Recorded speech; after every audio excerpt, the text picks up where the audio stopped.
Folks, I'm really excited about this next coin. Many people consider this America's most beautiful coin ever produced. And I'm talking about the 1907 $20 Extremely High Relief Saint-Gaudens gold coin. Incredible specimen here. It's graded Proof 69. There's about 16, 17 of these coins known, and believe it or not, 3 of them are graded Proof 69 by PCGS. And this is just a monster. It's just so exciting to have this in hand.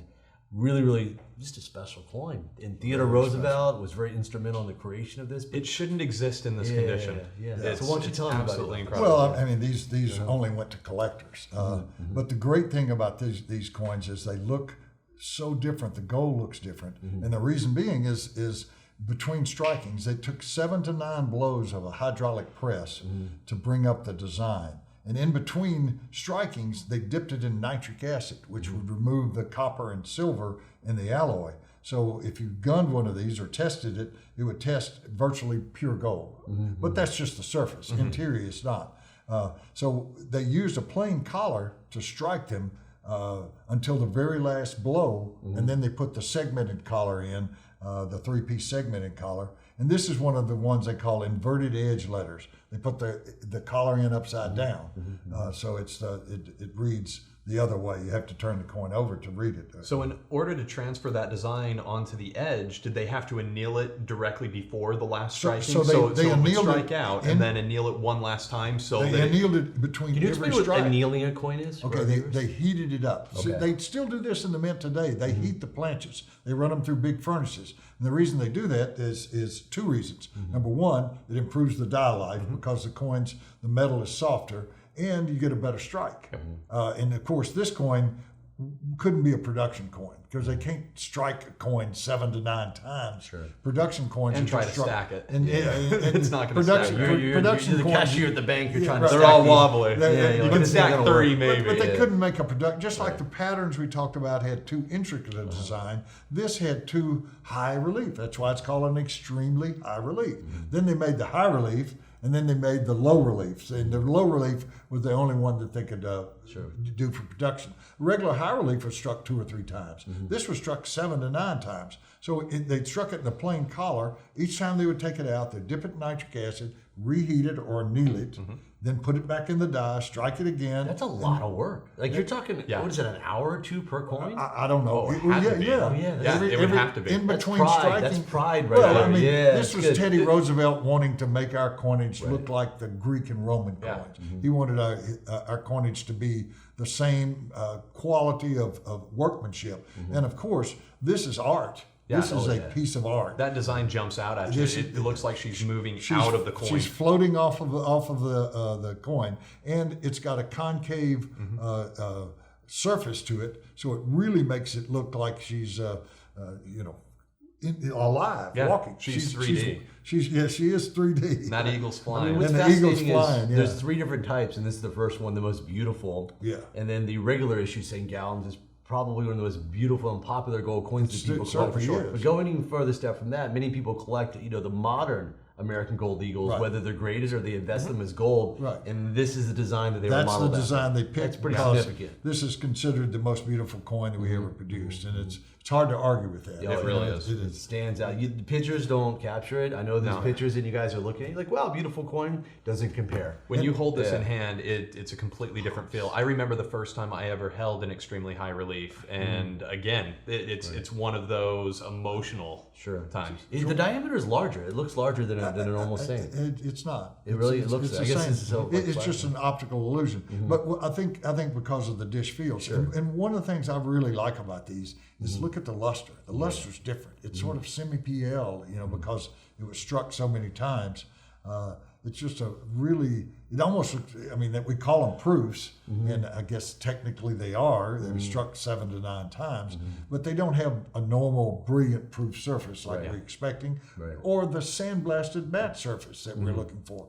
And it's not really the Roman finish. Or satin finish. It's just sort of a semi-PL finish, just fabulous. It's great. I've held half a dozen of those. I once owned the one that was struck with a plain edge. You still have it? Do you still have it? No, unfortunately, Okay, God, okay, I handled it twice back in the Yeah. 80s. It's owned by a Saint-Gaudens collector, and we used to think it was the first one struck because the reverse cracked. Found out Roger Burdett did a book on and studied all the records, and it actually cracked. It was either the third or fourth coin struck. Okay. And so they didn't put the collar in because the die had cracked. They had to replace the reverse because the reverse cracked. So they didn't finish that coin. It's actually an unfinished ultra high I'm going relief. to tell you, learning from you guys, manufacturing coins is a tough gig. It's not easy. It's Well, a lot of experimentation. It's a lot of touch and go, a lot of absolutely. modifications. This was- Tons of modifications. Yeah. Right. This was, obviously this couldn't become a production coin. This is Teddy Roosevelt's pet project. And Augustus Saint-Gaudens never got to see this coin. He died in August of 1907, so he didn't get to see. He saw the die trials and made a couple of these in silver or copper. I don't think it was copper. I think it was silver. Did he see the Galvanos? Yeah, of course, the Galvanos. He made them. Oh, he made the Galvanos, of course. He did the plasters, and I don't know that he actually made the Galvanos. Those might have been done at the Mint, because obviously, but he designed it, so he did it in plaster. Sure. And those are still on display at the St. Gaudens, not the museum. His house in Cornish, New Hampshire, is a a national park. Yeah, I've actually been there. It's really neat. I have cool, too. yeah. And to see all of the plasters and stuff is really exciting because we know that this is the final product, but it started off just like all the other coins. They make a plaster, then make a galvano, and then reduce it down to a hub, and then they made the coins. It's one of the most beautiful coins, as we've said, ever made. To Steve. Yes. Okay. It's Another coming. coin to dig into. Okay, you need to look everybody in the eyes through this camera. You need to please explain to them why that did not grade proof 70. It's utterly perfection. Okay? I know. Please, Mr. Master Grader. Yeah. I'm sure that there is a small flaw in it Yeah. somewhere, but where it is, I can't tell you. So it's essentially perfect as made, right? This coin is absolutely as made. It's amazing. One of the things that I love about it is all the swirly die polish. Die polish. When you go into it, a lot of people might loop this and go, there's some issues with the coins kind of looking at the surface. That's all die polish. That's all as made. That's love. And That's it can love. easily It's be in love. a- They're just Exactly. It can be in a it's good. 69 plus, and if they'd put it in a proof 70 holder, Yeah. No one would complain. I don't think so. I don't Yeah. think so either. And that's interestingly, Harry bought that at the Elisburg sale in 1982, along with the 70 S3 and 180410 in proof. It's all of that came from it's the utterly Elisburg. shocking. Like, Steve, you worked in a coin shop. I work in a coin shop, and you see like gold coins, how they come in and how it's so easy to scratch the hairline, gold being so soft. Oh, yeah. And you think like you just take that coin and you slide it 1 millimeter on this table, it's not a proof 69. Exactly. And to think about the care, like as soon as that coin came off the dies and all the multiple owners and maybe some heirs that, it's granddad's coin and they didn't like throw it around. It's shocking that a gold coin could survive. It was over kept 100 by a years. collector, Yeah, obviously, absolutely. from the time it was struck. That's one of the things that impresses me most about that coin is its state of preservation. I mean, it's inherently flawless. Yeah, it's proof 70. Yeah, it's Seth Chandler proof 70. Yeah, there you go. Okay. I'll second that. I'll go with you on that. Yeah, okay, good. So I'm so excited we have both of these coins next to each other because we're looking at a high relief, the regular issue, the second issue of the Saint-Gaudens gold coins, which are very, very popular coins. They made probably about 10,000 of them, and almost all 10,000 are known. They're out there, they rate in grades from, sometimes you'll get jewelry grade ones to like MS68 ones. But the first thing I noticed about this high relief is, okay, it's a high relief. It's clearly not the extremely high relief version, but something's a little special about this, the surfaces. And I noticed the little acronym SP68. Yep. So could you explain how this coin is different than the normal high relief that we all know? Yeah, this is obviously one of the ones that's specially struck. Some people call them proofs. We felt, Steve called me up and said, hey, the graders want to grade this coin special strike. Yeah. And I said, no objection. I said, there's a few of them that I've seen that I agree, this is special. It's obviously one of the very first ones struck. It has that swirling die polish you're talking about. So they decided to call it a specimen or a special strike. This is a wire edge. Most of the special strikes are the flat edge. Originally, as soon as I saw this coin, I went, oh, it's probably from the case set that Jim Halpern bought when he was at New England Rare Coin Galleries in 1980. And in fact, on a phone call yesterday, Ryan Carroll was talking to Jim Halpern, and Jim Halpern said, SJD, I bet that's one of the coins that came out of the set. So Jim Halpern is co-CEO of Heritage Auctions. Yes, but you know, he owned New England Rare Coin Galleries before he and Steve started Heritage. And hold on, I'm going to do a Slab Lab little pump here, folks. Jim Halpern was our first guest on Slab Lab, so go to YouTube and look it up and watch it. Wonderful interview. I didn't mean to interrupt you. No, it's a great. It is a great. It's if not the best Slab Lab, it's certainly in the top 2. Well, yours was number 1. Yeah, right, Steve. Absolutely. No, it's all. And you were number 2, right? I'm fine with that. Okay, good. Jim's is great. But Jim was talking with Ryan Carroll yesterday and said, hey, I bet SJD, I bet that's one of the case set. And that's what I originally thought. When Jim bought the case set, that's where the plain edge ultra high relief came from, by the way. I bought it from Jim after he broke up the set. Okay. Harry bought both of the high reliefs, the flat edge and the wire edge, out of that set and paid $40,000 a piece in 1980 when these were trading at $10,000 a piece. So he knew He paid 4 times the money right away. He knew this they were is special. different, and these are special. And I'm going to This pay is not 4X. out of that set, however. Really? Wow. You know, I looked up the pedigree of this, and this was he bought privately, I believe in the early 70s, like 72. So Harry knew this was special. You know, there's no question. He could have bought any high relief. Yeah. He probably and he's paid. looked at hundreds, if not thousands. Yeah, of them. I've handled dozens of them, and they're not rare. They're just extremely popular. Yes. So I'm guessing that he saw this and went, "Ooh, this is not an ordinary high relief." Now, I haven't checked this out, but I bought the Waldo Newcomer pattern inventory when it sold in the John Ford sale in 2005. And on his list, he bought Judd 1776. He had bought an ultra high relief for $500 because that's what they were selling for. And then he bought Charles Barber's personal ultra high relief for $300. Wow. So he had 2 of them. Yeah. But he also had 5 regular high reliefs that were struck on the metal press that he paid $75 a piece for out of the Barber estate. I've been looking for those coins, and he listed them as different curvatures. So I think what happened is they reduced the curvature of the ultra high relief to a curvature, struck 5 coins, maybe reduced it more, and made the regular regular high reliefs, and then of course reduced it even more to make what we call the Saint-Gaudens, the low relief Saint-Gaudens. I have not checked this. So those 5 would be kind of like a hybrid in between the extremely high and the high reliefs? I think that's what it would be. They were really trying to make the perfect coin. Oh, absolutely. They really were. And so I don't know how, but I think what you would have to do is measure, get one of those machines that like they did with the 1942 cent. Exactly. And measure the surface. Measure the surface and see if this is an actual different curvature than. This could be one of the set 5 Waldo Newcomer coins that has a different curvature. It looks different. Oh yeah, definitely. You've seen you've owned plenty of high reliefs. Yeah. That coin looks different. It does. I mean, and that's why the graders went, can we call this coin a special strike? And I said, I think it is. You know, I don't know exactly what's different about it. The swirling die polish, obviously, but I mean that's the tip off too as well. But look at the Capitol building. Look how well it's struck.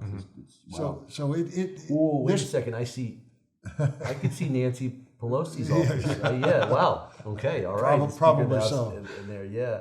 But yeah, those die polishing lines. I've owned a lot of PCGS graded MS67. I've owned a couple of high reliefs, and this is definitely a different coin. Yeah, it just looks different. And so could this be one of the Waldo Newcomer coins that came from Charles Barber's estate? Absolutely. Sure. And this is exciting. Yeah, it's like we're detectives. This could be I've been looking for ones that look different for years. There's since clues. We found it. In 2005, nobody I know of knew that existed. That was in Waldo Newcomer's pattern inventory, where he noted about 5 of these struck on a metal press with different curvatures. the Charles Barber estate. I'm really excited because ever since I arrived here a couple hours ago, the Godfather's been very excited about this next coin. It's a 1908 $10 Indian gold coin that's actually PCGS graded, proof 65, but a Roman finish. So please explain the context of this coin. This is a very, very special coin. There are only 2 known of this type of finish. Most of the 1908 proofs are the matte finish or sandblast finishes. Really, they're all matte proofs. Yeah. But sandblast finish, where they took the coin after it was struck and held it under a stream of sand and just blasted it with the sand and creates a matte surface on it. So let's take a step back here. So the mint made a planchet. They struck the coin. Then they blasted sand onto the coin. I know. Which seems to be the exact opposite of what you should do when it comes to caring for your coins. Velvet gloves, the way.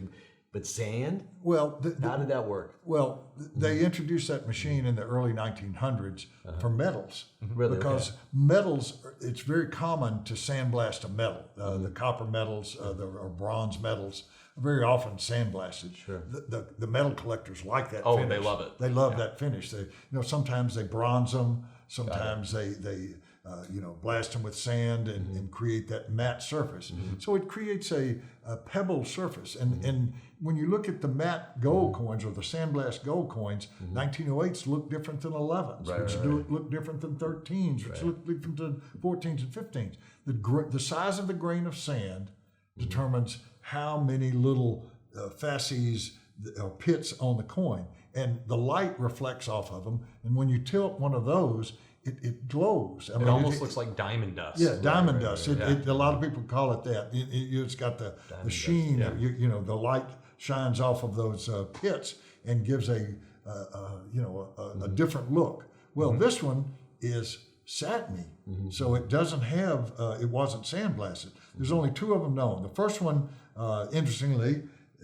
I was working for Jim Halpern in the 1976 and 77 at the 76 A&A. The Boston Museum of Fine Arts deaccessioned their 1908 satin finish 10 and 20. And Jim bought the 10 for $8,000. And I said, Jim, why didn't you buy the 20? And he says, yeah, I don't know. And I found out that Joe Flynn Jr. had bought it for $9,000, and I told Jim I'm going down and buy it. So I went down to Joe Flynn and bought it for $10,000. So Jim sold both of the 08 Roman finish or satin finish, 10 and 20. This one showed up.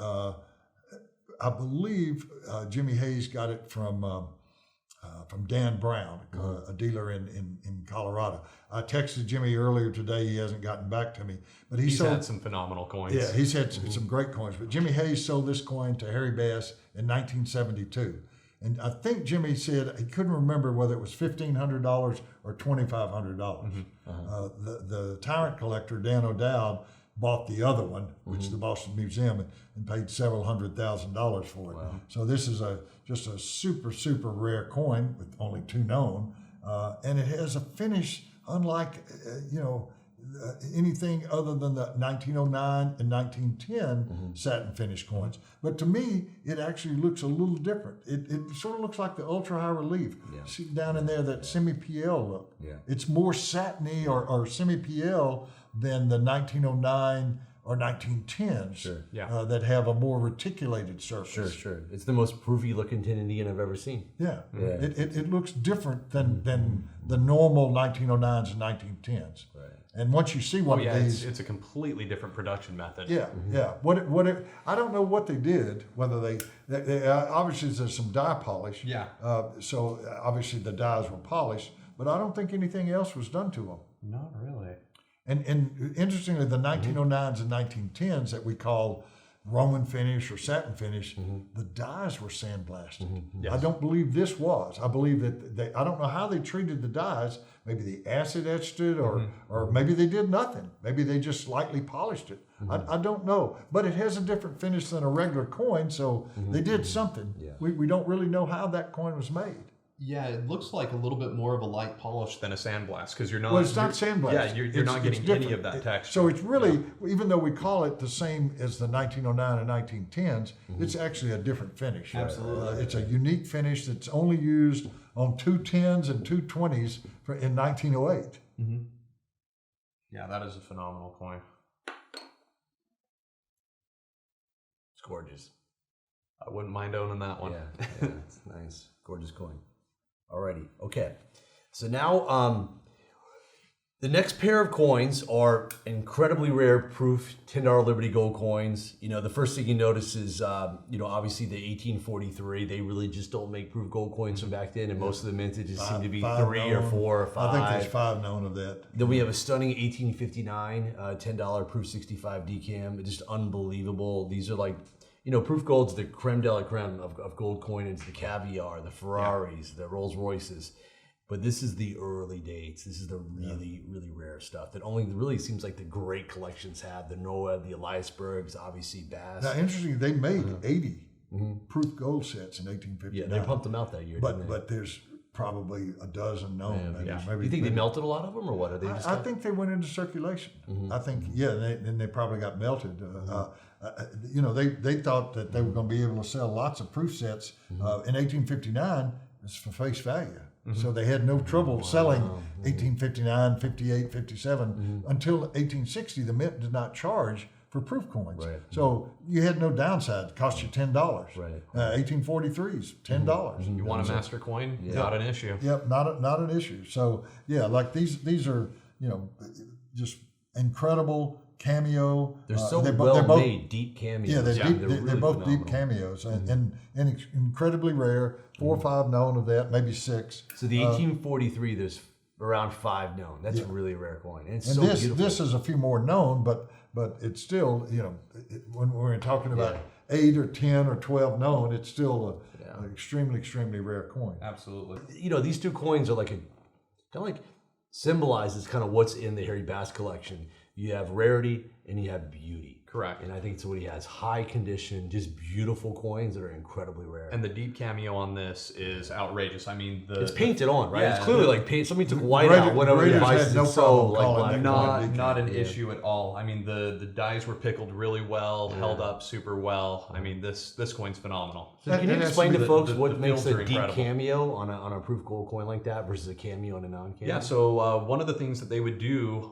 when they were preparing these master coins is they would pickle the dies. And so you would have the dies prepared, and of course on a die, the design is the incuse portion of it. And so the fields are the high point of the die. So one of the things that they would do is they would pickle that in acid, which etches out, you know, the entire die, and then they would highly polish the top layer, which are the fields. So when you're striking the coins, you have that juxtaposition of texture. You have that really nice cameo effect on the devices, and then after, you know, metal on metal as coins are struck, that starts to wear out the dies, and that cameo effect starts to lessen with each subsequent strike. So generally speaking, if they didn't re-pickle those dies, the first several coins off of freshly pickled dies would be a nice deep cameo, and then it starts to go into the cameo realm, and if they continue striking them, you know, several hundreds or 1,000 coins, you start to lose, you know, that difference in texture, and then if you can't see any of that cameo contrast on the devices, then it doesn't get a cameo or a deep cameo designation. And so this would have been one of the first coins struck off of freshly pickled and polished dies. That's pretty cool. I like the pickled component. It's a pickled coin. On silver coins, they call it black and white because the surfaces are the deep black mirrored surfaces, and the head or whatever it is, the device is white. So they call them a black and white coin. You know, and the gold, I've heard people call these called black and white. Black and white, even like, though it's even gold. Here, it does look black and white from here. You know, Right. Well, at an it's angle, gold, black and gold, really, but it's not white. But it's the same effect that there is on a silver coin. That they call black and white. Got it. Okay. So continuing on the theme of very early